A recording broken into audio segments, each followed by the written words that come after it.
orang-orang yang suka menjaga amalan-amalan sunnah ini akan dicintai oleh Allah Subhanahu wa taala, dan kalau dicintai oleh Allah Subhanahu wa taala berarti dia akan menjadi wali Allah. Orang-orang yang dekat dengan Allah Subhanahu wa taala. Jadi amalan sunnah ini luar biasa manfaatnya. Bismillahirrahmanirrahim. Kita akan masuk saudaraku seiman pada pagi ini. Semoga Anda sudah menyiapkan pulpen dan kertas untuk menambah informasi bagi teman-teman yang memegang bukunya ya. Sahih Hadis Qudsi. Dan bagi yang mengikuti secara online pun saya berharap Anda bukan hanya sekedar mendengar, karena dalam menuntut ilmu itu sangat sempurna kalau kita menggabungkan antara mata yang melihat, telinga yang mendengar, ya kemudian juga lisan yang mengulangi, maksudnya menghafal, dan tangan yang menulisnya. Bahkan kata sebagian ulama, ya, tinta atau pulpen yang dipakai untuk menulis ilmu itu jauh lebih afdal daripada darah yang tertumpah di medan perang. Ya.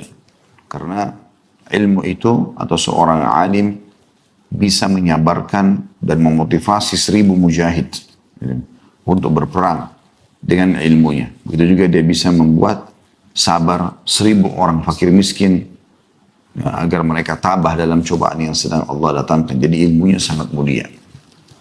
Baik, kita akan masuk insya Allah di halaman 129, tepatnya urutan hadisnya 115. Di sebelahnya ada titik 2, sahih, atau hadis ini sahih, tentang keutamaan sholat-sholat sunnah. Sebelum kita baca teman-teman sekalian, saya tidak tahu kenapa masih banyak di antara muslimin yang malas sekali mengerjakan ibadah-ibadah sunnah. Setelah saya coba telusuri, ini ijtihad saja dari saya melihat mungkin mereka terkurung di definisi sunnah itu sendiri. Mereka menganggap sunnah secara fikih adalah, walaupun itu memang dipilih oleh ulama definisinya, mengerjakannya dapat pahala, meninggalkannya tidak berdosa. Meninggalkannya tidak berdosa. Jadi definisi ini kadang-kadang disalahfahami oleh sebagian orang. Dia pikir, ya sudah, yang penting tidak dosa, nggak usah saya buat. Masuk ke dalam masjid, misal di waktu selain pandemi tentunya, masuk ke dalam masjid, dia ada kesempatan sholat qobliyah, ada kesempatan sholat wudu, ada kesempatan sholat tahiyat masjid. Enggak. Dia lebih pilih main dengan handphonenya, atau dia lebih pilih untuk duduk langsung di masjid dan cuma menunggu sholat fardu. Selepas sholat fardu, ada amalan sunnah banyak. Bahkan amalan sebelum sholat sunnah, sholat wajib, kita tahu ada selain sholat sunnah, ada doa yang mustajab, waktu mustajab doa. Ini semua disia-siakan. Begitu juga dengan setelah sholat fardu, ada zikir, ada sholat ba'diyah, disia-siakan. Tentu ada 2 sholat subuh dan asar, tidak ada ba'diyahnya. Tetapi teman-teman sekalian seperti duhur, ya, maghrib, isya, kan ada ba'diyahnya juga. Dia lebih berpikir, selesai sholat fardu cukup, lalu mulai dia keluar untuk beraktivitas. Dan ini disayangkan sekali. Semua nanti akan kita sebutkan banyak sekali keutamaan sholat sunnah itu. Sayang sekali kalau kita sia-siakan. Ada banyak orang begadang sampai malam, mungkin dengan tontonan-tontonannya, tapi dia nggak pernah mau begadang untuk sholat tahajud, untuk sholat witir. Ada banyak orang punya kesempatan baik di pagi hari seperti ini untuk sholat duha. Nggak mau sholat duha. Tapi kalau meeting soal bisnis, atau duduk ngobrol kosong dengan teman-temannya, itu bisa dia lakukan. Jadi kita sayangkan sekali. Ya. Dan insya Allah pada kesempatan ini kita ingin membahas masalah itu insya Allah. Makanya saya berikan pembukaan seperti ini. Karena banyak sekali orang begitu. Dia tidak pernah berpikir untuk misalnya menjaga zikir pagi petangnya, beristighfar, nanti dia sudah melakukan dosa besar, itu pun kalau dia merasa jiwanya tertekan, baru mengucapkan istighfar. Padahal ucapan istighfar sebelum terjadi permasalahan pun adalah bagian daripada syariat sunnah Nabi SAW. Dan pahalanya besar. Begitu juga dengan misal puasa sunnah. Anda sekarang Ramadan ini kan puasa wajib nih. Dan selama sebulan kita dilatih untuk terbiasa puasa. Terbiasa menahan haus dan lapar. Ini seperti orang yang training, kita sudah masuk di hari-hari pekan pertama sudah berlalu, kita sudah masuk di fase pekan kedua, dan tak terasa Ramadan akan habis. Tapi sebulan penuh, teman-teman sekalian sudah dibiasakan haus, lapar, gitu kan. Tapi kita temukan setelah sebulan setelah Idul Fitri, seperti orang yang lepas tanda kutip dari penjara ibadah. Alhamdulillah, gembira dia. Bukan alhamdulillah karena sudah berhasil mendapatkan ilmu yang dia akan amalkan. Enggak. Alhamdulillah karena saya sekarang bebas dari puasa. Bebas dari sholat tarawih. Bebas dari baca Quran. Kan aneh. Terbukti setelah itu memang dia tidak mau mengamalkan. Dia nggak mau lagi puasa sunnah. Padahal setelah Ramadan ini ada puasa sunnah yang sangat ditekankan. Dan batas waktunya cuma sebulan juga. Walaupun dia cuma seminggu dikerjakan, ya, tapi sebulan. 6 hari bulan Syawal. Nabi SAW bersabda, "Man shama Ramadhana thumma atba'u sittan min Syawal, kana ka shaumid dahr." Siapa yang berpuasa Ramadan sebulan penuh, lalu dia ikutkan 6 hari saja, garis bawahi kalimat saya saja, 6 hari saja dari bulan Syawal, maka pahalanya sama dengan puasa selama setahun non-stop. Anda bayangkan 365 hari kita puasa non-stop. Kan panjang itu. Tapi Allah dengan kemahamurahannya memberikan kita pahala setahun hanya dengan sebulan Ramadan plus 6 hari saja. Anda bayangkan kalau Anda jadi pegawai di kantor. Kemudian pimpinan Anda berkata, siapapun pegawai di kantor ini, kalau dia selama Januari masuk full, kemudian di Februari dia lembur 6 hari. 6 hari saja sepekan. Maka gajinya saya kasih setahun. Artinya kalau gajinya 10 juta, ya, dengan setiap bulan, dia dengan sebulan 1 pekan tambah 6 hari saja, 6 hari ini kata kunci pengikat yang 1 bulan tadi. Maka akan diberikan gaji 1 tahun. Jadi dapat 120 juta. Ya mana Anda pilih? Anda memilih hanya 10 juta atau 120 juta? Kenapa enggak puasa sunnah? Syawal, sayang sekali. Karena itu amal sunnah yang luar biasa pahalanya. Dan ternyata memang dia ada hubungannya, sangat erat hubungannya dengan sholat, dengan ibadah wajib. Gitu kan. Baik itu sholat sunnah dengan sholat wajib, baik itu puasa sunnah dengan puasa wajib, baik itu sedekah dengan zakat, baik itu umroh dengan haji. Jadi ada hubungan. Amalan-amalan sunnah ini akan nanti ya, menambah keutamaan sholat wajib itu. Jadi tentu ini kita bisa tarik dalam semua jenis ibadah ya. Tetapi yang jadi kata kunci di sini, kenapa teman-teman sekalian kita masih malas dan banyak menunda ibadah-ibadah sunnah. Bahkan ada level lebih tinggi daripada itu, yaitu mendahulukan yang afdal daripada mufaddal. Mendahulukan yang afdal daripada mufaddal. Maksudnya apa? Jadi misal sholat duha 2 rakaat, bagus, keutamanya besar. Kita boleh bertanya, ada nggak yang lebih afdal, lebih baik, lebih besar pahalanya? Maka pasti ulama akan menjawab, ada. Anda sholat 4 rakaat. Lalu kalau kita sudah 4 rakaat, kita bisa bertanya lagi, ada nggak yang lebih afdal? Atau ulama pasti akan jawab, ada 8 rakaat. Terus sampai 12 rakaat. Setelah itu pun Anda sudah maksimal mengerjakan 12 rakaat. Maka kalau Anda tanya, ada nggak yang lebih afdal? Ulama akan menjawab, ada. Yaitu kau beristiqamah menjaganya. 12 rakaat terus selama hidupmu. Maka kita di sini level yang sangat tinggi dalam hal ibadah sunnah ini, yaitu Anda selalu mengejar yang paling afdal dan istiqamah dalam mengerjakannya. Puasa Senin Kamis kita terima sebagai ibadah, di mana Nabi SAW bersabda misalnya, ya, waktu ditanya kenapa Anda puasa Senin dan Kamis ya Rasulullah, kata Nabi SAW, pada 2 hari ini pintu langit dibuka dan amal-amal soleh, amal-amal soleh dilaporkan ke langit. Maka aku ingin pada saat lagi dilaporkan, aku sedang berpuasa. Nah itu adalah amal yang paling Allah cintai, paling besar pahalanya. Nah seperti itulah. Jadi teman-teman sekalian, saya ingin berbagi poin penting dalam masalah ini sebelum kita memulai membaca hadisnya. Ketahuilah amal sunnah itu bukan hal yang hanya untuk dikenang. Tetapi Nabi SAW sampaikan untuk dikerjakan. Terbukti, karena difahami sebagaimana saya kata-kata untuk dikerjakan, Nabi SAW praktekkan, para sahabat berlumba-lumba mengerjakannya. Berlumba-lumba mengerjakannya. Mereka berlumba-lumba membaca Al-Quran, berlumba-lumba berzikir, berlumba-lumba berjihad, berlumba-lumba bersedekah, berlumba-lumba. Dan Allah mengatakan dalam Al-Quran, wa fi dzalika falyatanafasil mutanafisun. Dan pada saat itulah ya, orang-orang wajar pada amal-amal inilah orang-orang saatnya berlumba-lumba di situ. Ya. Dan pertanyaan sederhana, kenapa Anda tidak kerjakan? Kesibukan apakah yang Anda lakukan? Padahal ringan sekali sholat sunnah itu. Awalnya akan berat karena Anda belum adaptasi. Tapi coba baca keutamaannya lalu Anda kerjakan. Lama-lama akan menjadi sebuah pola.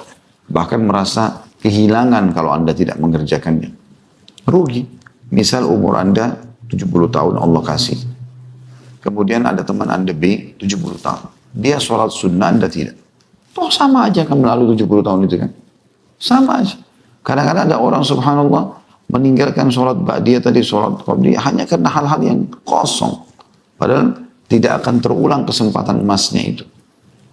Kalau pagi ini Anda tidak sholat duha, sampai menjelang misalnya sebentar azan duhur, sudah azan duhur, maka buku amal Anda dicatat hari ini Sabtu, ya, Anda tidak memiliki sholat duha itu.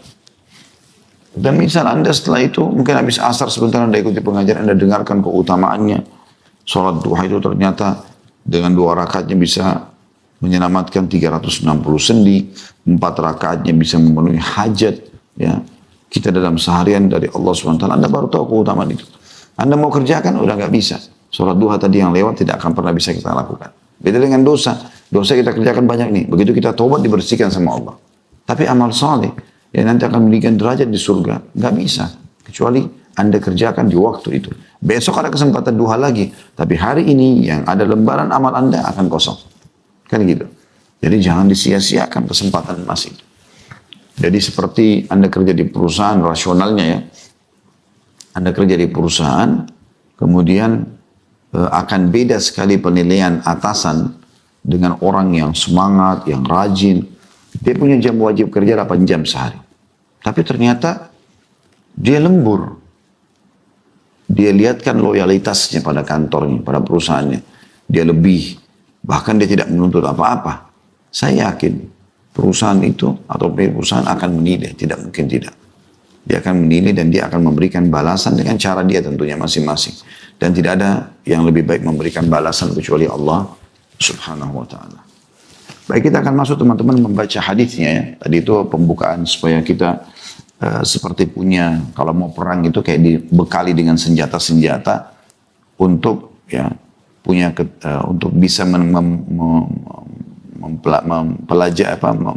mempertahankan diri dari gangguan-gangguan musuh. Seperti itu juga dari syaitan ya. Saya berharap itu sehingga kita kalau pelajari hadis nanti kita sudah punya perangkat untuk menepis semua godaan syaitan yang membuat kita tidak mau mengamalkannya.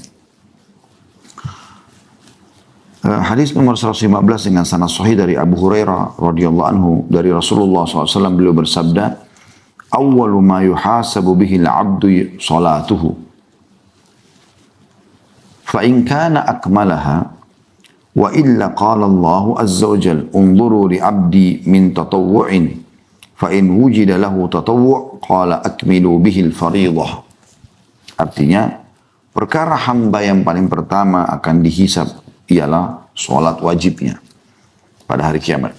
Jika dia telah menyempurnakannya, semuanya bagus, pahalanya juga sudah ada, dalam kurung maka itulah yang diharapkan.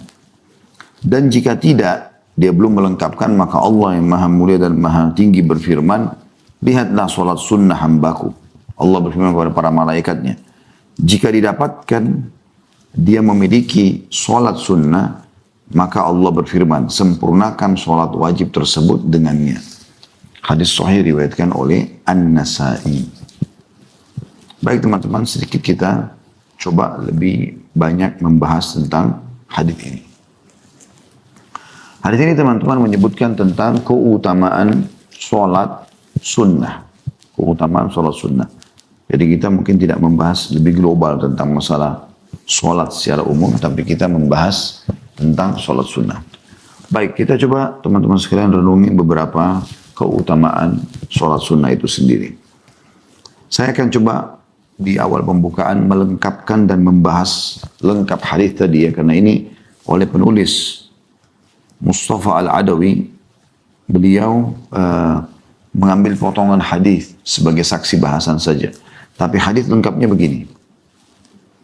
Nabi SAW bersabda, Inna awwala ma yuhasabu an-nasu bihi yawmal qiyamah min amalihim as-salah. Qala yaqulu Rabbuna azza wa jalla li malaikati wa huwa alamu unzuru fi salati abdi atammaha aw naqasaha. Fa in kanat tamma kutibat lahu tamma wa in kana intaqasa minha syai'an qala unzuru hal li abdi min tatawwu fa in kana lahu tatawwu qala atimmu abdi faridatah min tatawwu'ihi thumma tu'khadul a'malu ala dhakum. Mohon maaf, ini bukan hadis yang seperti tadi ya, tapi ini riwayat yang lain. Saya keliru tadi di awal membahasakan lengkapnya hadis yang ditulis oleh Syekh Mustafa Adawi. Rupanya yang saya coba susunkan sebagai penjelasan dari hadis ini adalah hadis lafaz yang berbeda, maksudnya lafaz lain tetapi semakna. Begini terjemahannya. Kata Nabi SAW, sesungguhnya amalan yang pertama kali dihisab pada manusia di hari kiamat nanti adalah solat. Jadi kan di riwayat Mustafa Al-Adawi tadi yang disebutkan dalam buku kita bukan manusia, tetapi di sini disebutkan adalah mukmin kalau saya tidak salah. Ya hamba. Perkara awwalu ma yuhasabu bihi al-'abd. Kalau di sini kan awwalu ma yuhasabu an-nasu bihi. Jadi bedanya lafaz yang di buku kita yaitu awal yang dihisab dari seorang hamba pada hari kiamat, sementara ya, di lafaz yang saya bacakan sekarang yang hadis riwayat Abu Dawud, Ibnu Majah, Ahmad dan Syekh Al-Albani menyatakan hadis sahih, yaitu sungguhnya amalan yang pertama kali dihisab pada manusia di hari kiamat adalah salat. Allah Azza wa Jalla berkata atau berfirman kepada para malaikatnya, dan dia lebih tahu. Sebenarnya Allah tanpa bertanya, tanpa bicara pun, ya, Allah sudah tahu. Tapi Allah buat begitu, lihatlah pada solat hambaku ini. Apakah solatnya sempurna atau tidak? Jika solatnya sempurna, maka akan dicatat baginya pahala yang sempurna. Namun jika dalam solatnya ada sedikit kekurangan, maka Allah akan berfirman, lihatlah apakah hambaku memiliki amalan sunnah? Jika hambaku memiliki amalan sunnah, maka sempurnakanlah kekurangan yang ada pada solat wajib dengan amalan sunnahnya.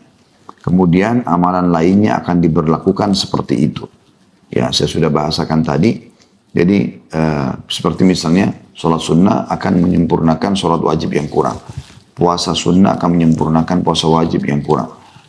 Sedekah akan menyempurnakan zakat yang kurang. Umrah akan menyempurnakan haji yang kurang. Jadi amalan sunnah ini luar biasa manfaatnya.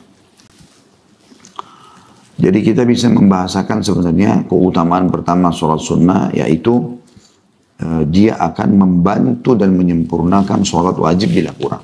Tentu kalau Anda bertanya, lalu bagaimana kalau sholat wajibnya sudah sempurna? Jawabannya akan menjadi ekstra tambahan pahala. Kan gitu. Tapi kalau amal wajibnya ada yang kurang, disempurnakan. Dan ini memang tentu penentu Anda bisa selamat atau tidak. Itu amal wajib Anda. Tentu keutamaan yang lain adalah bisa terhapuskan dosa dan juga ditinggikan derajat. Disebutkan dalam sebuah riwayat bahwasanya Ma'ad atau Ma'dan bin Abi Talha al-Ya'mari, ia berkata, aku pernah bertemu Thauban. Thauban ini bekas budak Rasulullah SAW yang dibebaskan. Lalu aku berkata kepadanya, beritahukan padaku suatu amalan yang karenanya Allah memasukkanku ke dalam surga. Atau Ma'dan berkata, aku berkata pada Thauban, beritahukan padaku suatu amalan yang dicintai Allah. Ketika ditanya, Thauban malah diam. Kemudian ditanya kedua kalinya, ia pun masih diam. Sampai ketiga kalinya Thauban berkata, aku pernah menanyakan hal yang ditanyakan tadi pada Rasulullah SAW dan beliau bersabda. Jadi ini jawaban Nabi. Alaika bikathratis sujudi lillah fa innaka la tusjudu lillahi sajdatan illa rafa'akallah illa rafa'akallahu biha daraja wa hatta anka biha al-khati'ah. Jadi aku sendiri kata Thauban kepada Ma'dan, aku pernah tanya pertanyaan yang seperti ini pada Rasulullah SAW. Kemungkinan di sini diamnya Thauban adalah dia coba merenungi, mengingat kembali apa sabda Nabi SAW. Karena para sahabat biasanya mereka punya pola menjaga sekali ya apa yang disampaikan dari Nabi SAW. Kemudian beliau teringat dan beliau mengatakan, aku pernah menanyakan kepada Nabi SAW dan Nabi mengatakan kepadaku, hendaklah engkau memperbanyak sujud atau sholat kepada Allah. Karena tidaklah engkau memperbanyak sujud karena Allah, melainkan Allah akan meninggikan derajatmu dan menghapuskan dosamu. Lalu Ma'dan juga berkata, aku pun bertemu dengan Abu Darda dan bertanya hal yang sama. Lalu sahabat Abu Darda juga menjawab sebagaimana dijawab oleh Thauban kepadaku. Hadis sahih riwayat Imam Muslim. Imam Nawawi rahimahullah berkata, hadis ini adalah dorongan untuk memperbanyak sujud. Yang dimaksud ini adalah memperbanyak sujud dalam sholat. Sebagaimana dalam syarah sahih Muslim. Ya. Dan cara memperbanyak sujud dalam sholat adalah memperbanyak sholat sunnah. Ya, karena sujud sholat wajib kan terbatas. Gitu kan? Jadi misalnya subuh, 2 kali sujud, 4 kali sujud itu. Rakaat pertama 2, rakaat kedua 2. Duhur, asar, isya juga sama 4 rakaat ini ya. Jadi satu sholat 8 kali. Rakaat pertama 4 kali 4, 16 kali sujud. Ya. Begitu juga dengan asar, begitu juga dengan isya. Maghrib ya, 6 kali orang sujud. Gitu. Nah ini terbatas dengan itu. Tapi Nabi SAW mengatakan perbanyak sholat, sujud. Artinya sholat. Sujudmu diperbanyak. Sujud itu kan maksud dalamnya adalah yang paling banyak sujud sholat sunnah. Karena seperti contohnya sholat sunnah wudu. Anda kan bisa mengamalkan apa yang diamalkan Bilal radhiyallahu anhu. Beliau setiap kali beliau wudu, beliau sholat. Kan gitu. Nah ini contoh saja. Berarti kan kalau sehari Anda 5 kali wudu atau 10 kali wudu, batal wudu lagi. Maka Anda punya kesempatan memperbanyaknya. Begitu juga tahiyat masjid. Setiap Anda masuk masjid, saya pernah mengadakan tur ke beberapa masjid gitu ya, di satu negara. Setiap masjid saya minta kesempatan atau kepada panitianya, tolong saya mau sholat sebentar. Paling tidak ada hadis yang menjelaskan tempat-tempat yang kita sholat di situ akan menjadi saksi hari kiamat. Dan ternyata cukup banyak masjid yang bisa kita mampir. Minimal kalau kita hubungkan dengan 5 waktu sholat, berarti 5 kali kita masuk masjid kan gitu. Belum lagi ada sholat duha, belum lagi ada sholat istikharah, belum lagi ada sholat malam. Banyak jumlahnya. Artinya secara jumlah, kuantitas lebih banyak daripada sujudnya sholat wajib gitu. Maka dikatakan di sini adalah sholat sunnah. Sebagaimana dijelaskan oleh Imam Nawawi rahimahullah. Selanjutnya teman-teman sekalian, keutamaan yang lain. Yang ketiga, akan dekat dengan Rasulullah SAW di surga. Diambil dari riwayat Rabi'ah bin Ka'ab al-Aslami radhiyallahu anhu, beliau berkata, kuntu abitu ma'a Rasulillahi sallallahu alaihi wasallam fa ataitu bi wudu'i wa hajati fa qala li sal fa qultu as'aluka murafaqataka fil jannah qala aw ghayra dhalik qultu huwa dhak qala fa inni ala nafsika bi kathratis sujud. Rabi'ah bin Ka'ab al-Aslami salah satu sahabat yang Allah karuniai kepada beliau kesempatan untuk sholat malam bersama Nabi sallallahu alaihi wasallam. Ini jarang terjadi tentunya ya.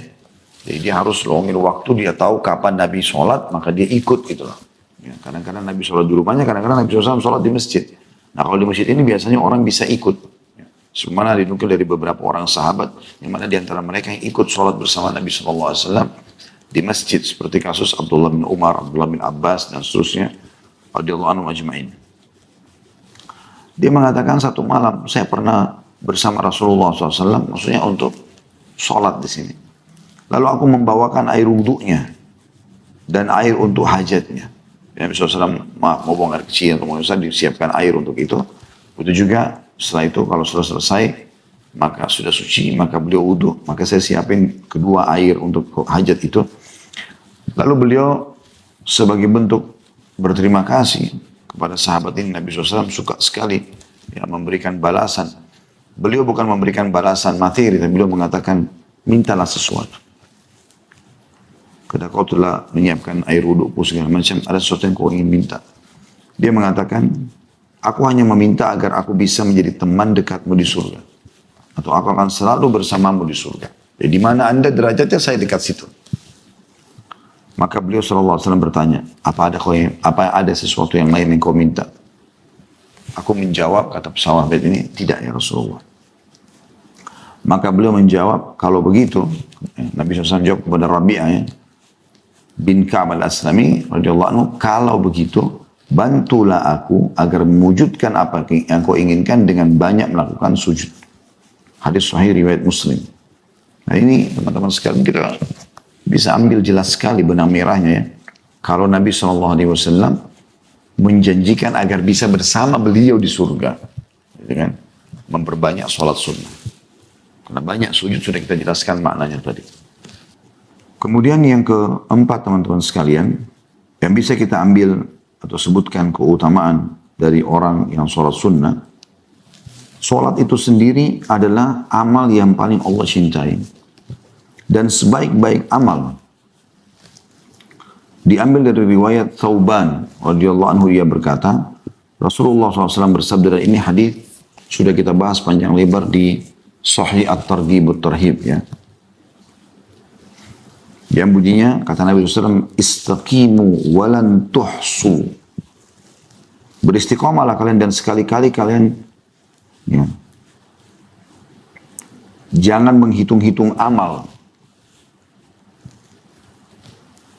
Wa'lamu anna khaira amalikum as-salah. Dan ketahuilah, amal yang paling baik yang kalian miliki adalah salat. Ya, tidak ada lagi mengalahkan pahalanya dan sangat luar biasa.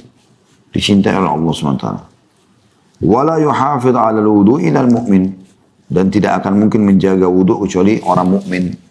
Ini kita jelaskan pada saat menjelaskan di Sahih At-Targhib At-Tarhib tentang keutamaan wudhu ya. Beberapa hari atau waktu yang lalu. Jadi juga kita selalu bedah di hari Jumat pagi. Mirip waktu seperti ini kemarin kita sempat membahas itu ya. Kalau tidak salah bahasan tentang hadis ini kita sudah bedah panjang lebar. Bahkan satu pertemuan, 1 jam lebih membahas hanya hadis ini saja. Bagaimana orang istiqamah, bagaimana kita tidak bisa menghitung amal-amal kita. Dan tidak perlu kita menghitung itu urusan Allah Subhanahu Wa Taala. Dan bagaimana sholat adalah amal yang paling baik. Ya. Dan juga wudu tidak mungkin selalu dijaga, batal wudu lagi kecuali orang beriman. Hadis ini sahih diriwayatkan Ibnu Majah dan juga Ahmad. Teman-teman sekalian, orang-orang yang suka menjaga amalan-amalan sunnah ini ya, akan dicintai oleh Allah Subhanahu Wa Taala. Dan kalau dicintai oleh Allah Subhanahu Wa Taala berarti dia akan menjadi wali Allah, orang-orang yang dekat dengan Allah Subhanahu Wa Taala. Ya.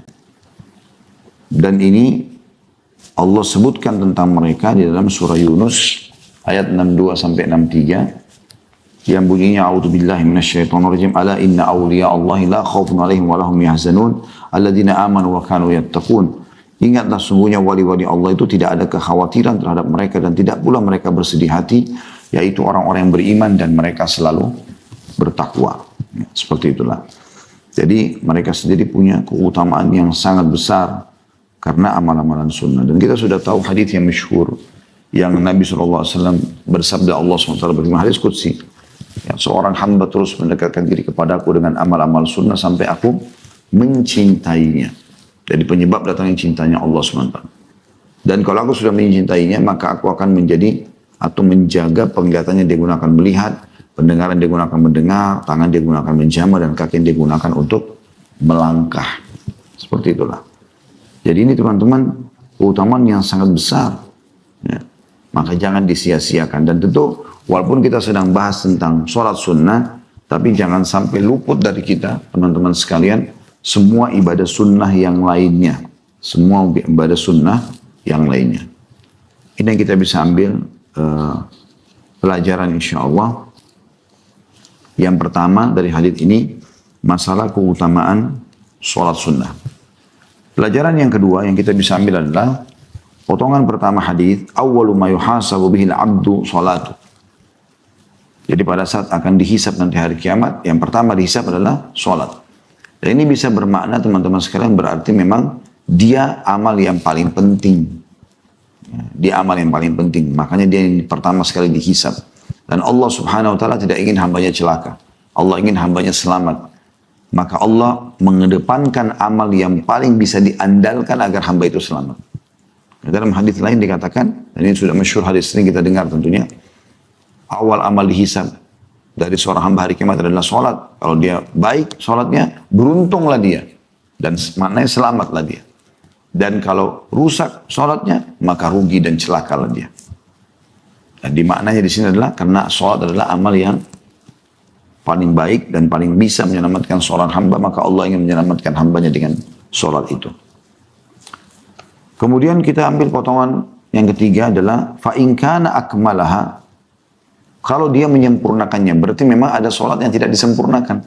Contoh misal, atau pelajaran ketiga adalah pentingnya menyempurnakan sholat. Menyempurnakan ini misalnya wudunya sempurna, benar, ya.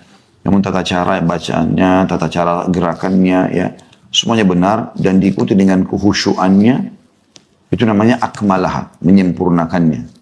Ya, dan ada orang mendapatkan pahala ini. Semoga Allah SWT jadikan kita termasuk dalamnya. Tidak mengkhayal pada saat sholat, ya, tidak menyanyiakanlah, walaupun bukan wajibnya sholat, sunnahnya seperti doa iftitah, surah setelah Al-Fatihah, gitu kan. Itu kan bagian dari sunnah-sunnah sholat. Nah, tidak disia-siakan, semua dibaca sama dia. Bahkan ada sebagian orang mengamalkan jauh lebih banyak meraih pahala dengan membaca lebih dari satu macam jenis doa iftitah misalnya. Ya, seperti misalnya, iftitah itu kan ada beberapa pilihan. Bisa Allah memba'id baini wa baina khataya kama ba'ta minal masyriq wal maghrib. Bisa juga yang lain, ya. Seperti Allah merabbi Jibril wa Mikail wa Israfil. Fatiras samawati wa anta tahkum baina ibaduka fi makhtalafu fi, dan seterusnya sampai akhir. Juga ada yang lainnya, ya, yang sudah kita tahu tuh tidak asing doa-doa iftitah ini insyaallah. Ada mungkin 4 atau 5 macam doa iftitah, seingat saya, ya. Maka ada orang yang ingin meraih pahala dengan membaca lebih dari satu, atau dia memvariasikan. Di sholat qobliyah sekarang 2 rakaat, misalnya qobliyah duhur kan 4 rakaat tuh. 2 rakaat pertama dia baca iftitah yang ini. 2 rakaat yang setelahnya dia baca iftitah yang lain. Ini kan dia punya ekstra di situ. Begitu juga dengan membaca surah setelah Al-Fatihah. Ada orang sengaja milih surah pendek, ada yang milih surah panjang. Bahkan ada yang menyambungnya. Nabi SAW pernah menyambung 5 surah sekaligus di sholat malam beliau dalam 1 rakaat. Dan itu. Utsman bin Affan pernah mengkhatam 30 juz dalam 1 rakaat sholat. Jadi semua surah 114 dibaca sama dia. Nah, ini juga punya ekstra sendiri, gitu. Jadi ada orang-orang memang yang sibuk mencari amalan-amalan tersebut. Kalau teman-teman sibukkan diri untuk mengerjakan dan menyempurnakan, ya, sesuatu, maka kalaupun Anda tidak sampai nilai tertinggi, misalnya nilai yang target tertinggi 100, maka Anda tidak akan jauh dari 100. Anda akan ada di 99, 98 gitu. Tapi kalau ada tolak ukur nilai tertinggi 100 dan nilai terendah adalah 60, kemudian Anda sengaja, ya, masuk ke nilai yang kejar yang 60 aja deh, maka bisa saja Anda capek atau bisa saja Anda di bawah itu. Ya. Saya ingat dulu di kampus, subhanallah, dan itu menjadi cambukan buat saya gitu kan, waktu masih di Madinah.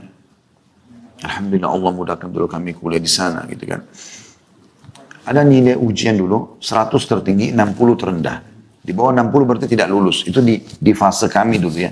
Saya tidak tahu perubahan apa yang terjadi sekarang. Maka teman-teman yang terjadi adalah, saya lihat sendiri. Kalau ada teman-teman yang mumtaz istilahnya, cum laude mereka. Dan saya coba kejar bersama mereka pada saat itu kan. Ternyata, kalau kita targetnya 100, nilai 100, maka nilai kita memang berkisar di situ. Bahkan tidak akan turun dari 90. 98, 99, 97. Kadang-kadang bahkan kalau di bawah 95, kita jadi bertanya-tanya, kemana ya 5 angka itu? Karena target kita 100. Tapi kalau teman-teman yang saya lihat targetnya 60, banyak di antara mereka bahkan tidak lulus. Kalaupun lulus, kayak seseorang yang pas ngepres, hampir semua 60, 62, 61.